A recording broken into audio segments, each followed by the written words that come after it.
नमस्कार दोस्तों, मैं सुशीष कुमार तिवारी एक बार फिर से आपका स्वागत करता हूं Indian school of network marketing के इस ऑफिशियल यूट्यूब चैनल पे।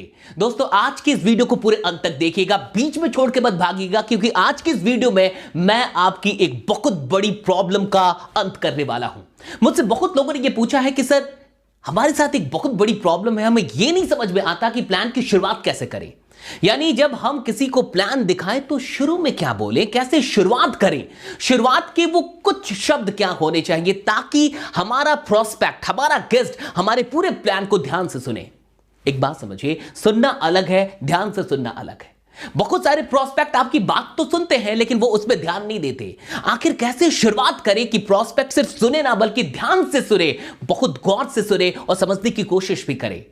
और एक बात समझ जाइए, अगर प्लान दिखाने की शुरुआत करना आपको नहीं आता, रिजल्ट नहीं आएगा साहब। रिजल्ट तब आएगा जब आप प्लान देने की शुरुआत को सही ढंग से सीख जाए। और आज की इस वीडियो में मैं यही बताने वाला हूं, लेकिन उससे पहले मैं आपको बता दूं कि साल नया है तो क्या हुआ, साल नया है तो क्या हुआ। आइए कमाल नया करते हैं, आइए कमाल नया करते हैं। और 31 जनवरी को मुझसे मिलिए लखनऊ के अंदर। कहां? लखनऊ के अंदर। आइए नेटवर्क मार्केटिंग की इंडस्ट्री में धमाल नया करते हैं। 31 जनवरी को मैं आ रहा हूं उत्तर प्रदेश की राजधानी लखनऊ के अंदर एमएलएम सक्सेस मास्टरी वर्कशॉप लेके। अगर आप नेटवर्क मार्केटिंग के अंदर अपनी सारी प्रॉब्लम्स का अंत चाहते हैं कि 2020 में आपको वो कामयाबी मिले जिसका सपना अभी तक आप देखते आए हैं, आप चाहते हैं इस साल को सबसे यादगार साल बनाना, तो 31 जनवरी को जहां कहीं भी है, अगर ये वीडियो देख रहे हैं, लखनऊ पहुंच जाइए, क्योंकि इसके बाद का जो 11 महीने बचेगा वो आपकी तरक्की में बहुत कुछ जोड़ने वाला है। आइए सीधी वीडियो पे लेकर आता हूं कि प्लान की शुरुआत कैसे करनी है। प्लान की शुरुआत कैसे करनी है मैं आज आपको बता रहा हूं। देखिए, बहुत सारे लोग जब प्लान की शुरुआत करते हैं तो कई बार डायरेक्ट प्लान देना शुरू कर देते हैं। बिल्कुल नहीं कर रहा है। जब आप किसी प्लान की शुरुआत करते हैं तो सबसे पहले 3 से 4 मिनट प्रोस्पेक्ट को कंफर्टेबल फील कराने के लिए होना चाहिए। और दूसरी चीज कि उसे यह महसूस हो जाए कि जो कुछ भी आप बात करने वाले हैं इसमें उसका फायदा है। यह बातें आप उसके फायदे के लिए करने वाले हैं, उसकी जिंदगी के लिए करने वाले। लेकिन यह करना कैसे है, आज मैं आपको यह बताना वाला हूं कि आखिरकार ये करना कैसे।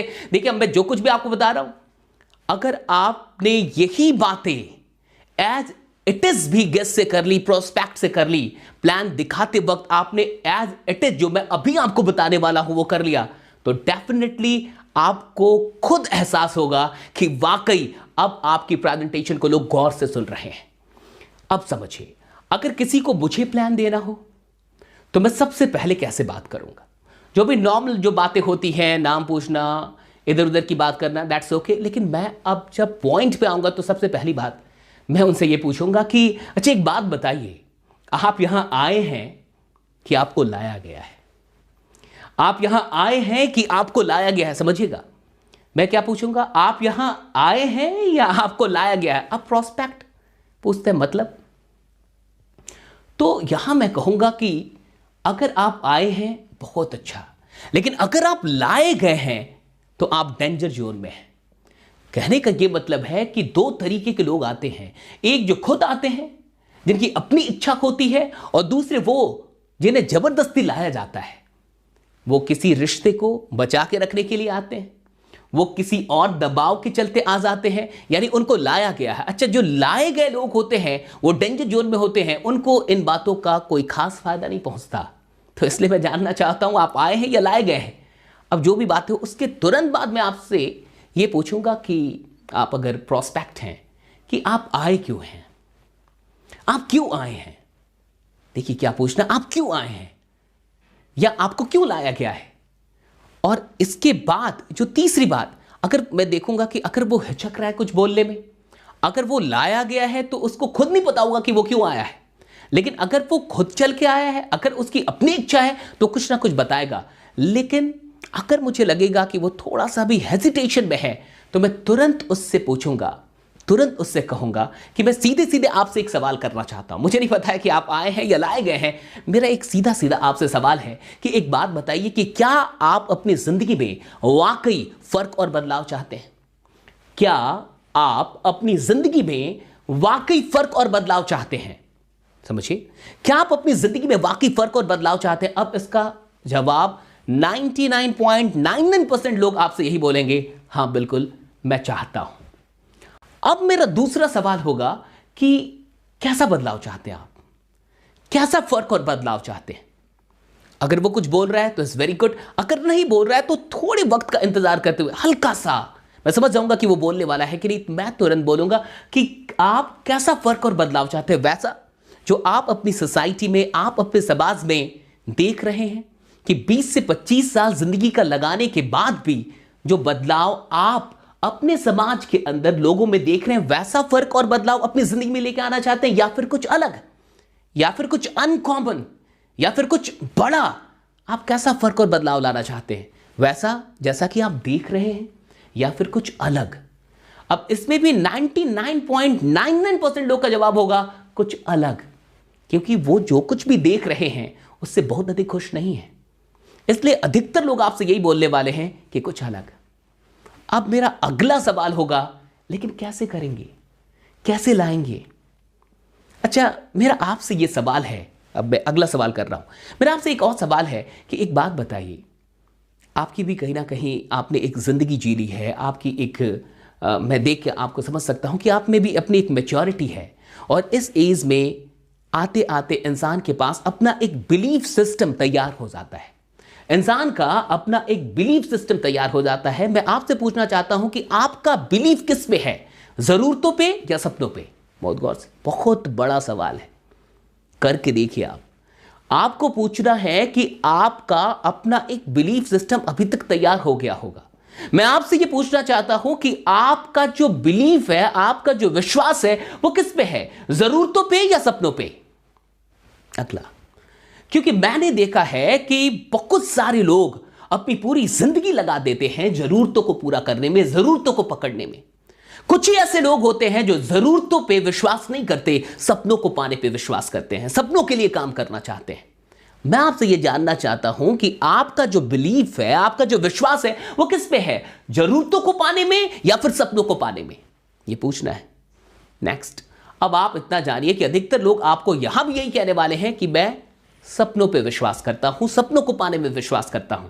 नेक्स्ट, अब आपको जो क्वेश्चन करना है, ये लास्ट हो रहा है, ये बहुत तगड़ी बात है, ये बहुत ही इंपॉर्टेंट बात मैं आपको बताने वाला हूं। ये बात क्या है? अच्छा, एक बात बताइए, मैं आपसे एक सीधा सीधा सवाल कर रहा हूं, हो सकता है कि आपको दुख लग जाए क्योंकि मेरे सवाल थोड़े से तीखे होंगे, लेकिन मैं आपसे इतना बता दूं कि अगर आप इन सवालों का ईमानदारी से जवाब देते हैं, बर्दाश्त कर जाते हैं, तो डेफिनेटली आपकी जिंदगी यहीं बदलने वाली है। मेरा सवाल यह है कि आपको क्या लगता है कि आपके पिताजी और मेरे पिताजी अपनी जिंदगी को बदलने के लिए, आज हम और आप अपनी जिंदगी को बदलने के लिए कहीं ना कहीं सीरियस है। हम और आप अपने करियर के लिए सीरियस है, तभी आप यहां पे आए, मैं यहां पे हूं और हम लोग ऐसी बातें कर रहे हैं। आपको क्या लगता है कि आपके और हमारे पिताजी अपनी जिंदगी को बदलने के लिए कम सीरियस रहे होंगे या हमसे अधिक सीरियस रहे होंगे? बहुत गौर से समझिए, कम सीरियस रहे होंगे या हमसे अधिक सीरियस रहे होंगे? अधिकतर लोग आपको जवाब देंगे अधिक। अच्छा, एक और मैं बात आपको याद दिला दूं कि उस वक्त फेसबुक नहीं था, उस वक्त टिकटॉक नहीं था, उस वक्त इतने सोशल मीडिया नहीं थे, तो डिस्ट्रैक्शन कम था। तो उस वक्त जब हमारे पिताजी और आपके पिताजी हमारी उम्र में होंगे, तो वो अपनी जिंदगी को बदलने के लिए हमसे कम सीरियस रहे होंगे या हमसे अधिक सीरियस रहे होंगे? जो भी बोलता है, आपको पता है बोलने वाला क्या है, वो डेफिनेटली बोलेगा अधिक सीरियस रहे होंगे। अच्छा, जो हमारे पिताजी के पिताजी यानी कि जो हमारे दादाजी थे, वो क्या कम सीरियस रहे होंगे अपनी जिंदगी को बदलने के लिए या अधिक सीरियस रहे होंगे अपनी जिंदगी को बदलने के लिए? जो भी बोलेगा, आपको पता है क्या बोलने वाला, वो वही बोलेगा जो आप सोच रहे हैं। मैं जान रहा हूं कि डेफिनेटली वो बोलेगा अधिक सीरियस रहे होंगे। अच्छा, जो हमारे दादाजी के पिताजी यानी प्रदादा, वो अधिक सीरियस रहे होंगे या कम सीरियस रहे होंगे? फिर से यही बात निकल के आएगी कि अधिक सीरियस। अच्छा, 3 खानदान ने काम कर लिया, 3 जनरेशन ने काम कर लिया। अगर एक जनरेशन 30 साल भी काम करती है तो 90 ईयर्स काम हो गए, 90 साल काम हो गए। और 90 साल काम होने के बाद क्या रिजल्ट है, क्या अचीवमेंट है? क्या 90 किलोमीटर के रेंज में भी हमारे परिवार को लोग जानते हैं? क्या हमारे परिवार के अकाउंट में 90 लाख भी बैलेंस है? क्या हमारे पास एक ऐसा घर है जो वाकई लोग देखने आते हैं? क्या ऐसा आलीशान आज हमारे पास घर है जिसमें जाने के बाद बाहर निकलने का मन नहीं करता? क्या बदला है, क्या बदलाव आया, क्या अचीवमेंट है इन 90 ईयर्स की मेहनत का, आप खुद सोच के देखिए।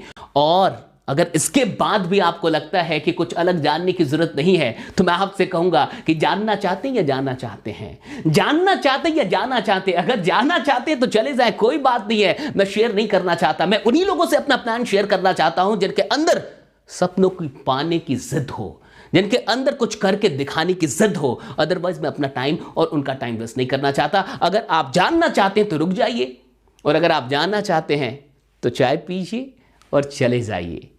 बस इतनी बात। This is the beginning. ये बहुत खतरनाक बिगनिंग मैंने आपको बताई है। अधिकतर लोग आपसे बोलेंगे कि मैं जानना चाहता हूं, मुझे अभी बता दो। और उसके बाद अच्छा, आपने देखा हमने सिर्फ सवाल किया। अब जितनी बार सवाल हो रहे हैं, वो जो प्रोस्पेक्ट है वो खुद जवाब दे रहा है, यानी वो खुद अब जानना चाहता है। और जब प्रोस्पेक्ट खुद बोलता है कि मैं जानना चाहता हूं, तो डेफिनेटली वो गौर से, बड़ी ध्यान से सुनता है।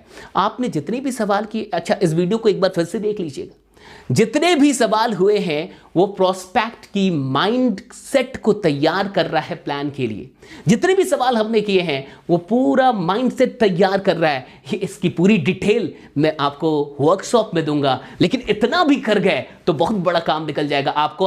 बाकी 31 जनवरी को मुझसे लखनऊ में मिलिए। लखनऊ के अंदर जो वर्कशॉप होने वाली है, मैं शर्तियां कहता हूं कि आप 31 जनवरी में उस वर्कशॉप में शामिल होने के लिए अपने इस डिसीजन पे खुद को शुक्रिया कहेंगे, खुद को शुक्रिया कहेंगे, खुद को धन्यवाद कहेंगे, किसी और को नहीं। इसलिए 31 जनवरी को अगर अभी तक आपने अपना पास, अपनी टिकट बुक नहीं की है, तो डिस्क्रिप्शन लिंक में जाइए, टिकट बुक कर लीजिए, क्योंकि फिर सीट्स नहीं मिलने वाली है। क्योंकि एक ही टीम, अगली वीडियो में बताऊंगा, एक ही टीम बहुत बड़ी मात्रा में आ रही है। नेक्स्ट वीडियो में खुलासा करूंगा। तब तक अपना ख्याल रखिए। अगर इस चैनल पे नए हैं तो सब्सक्राइब कर लीजिए, इस वीडियो को शेयर कीजिए। अगर आपको ये वीडियो अच्छी लगी हो कमेंट करके मुझे बताइए, लाइक कीजिए। बाकी बने रहिए, जमे रहिए, क्योंकि आपका जीतना सुनिश्चित।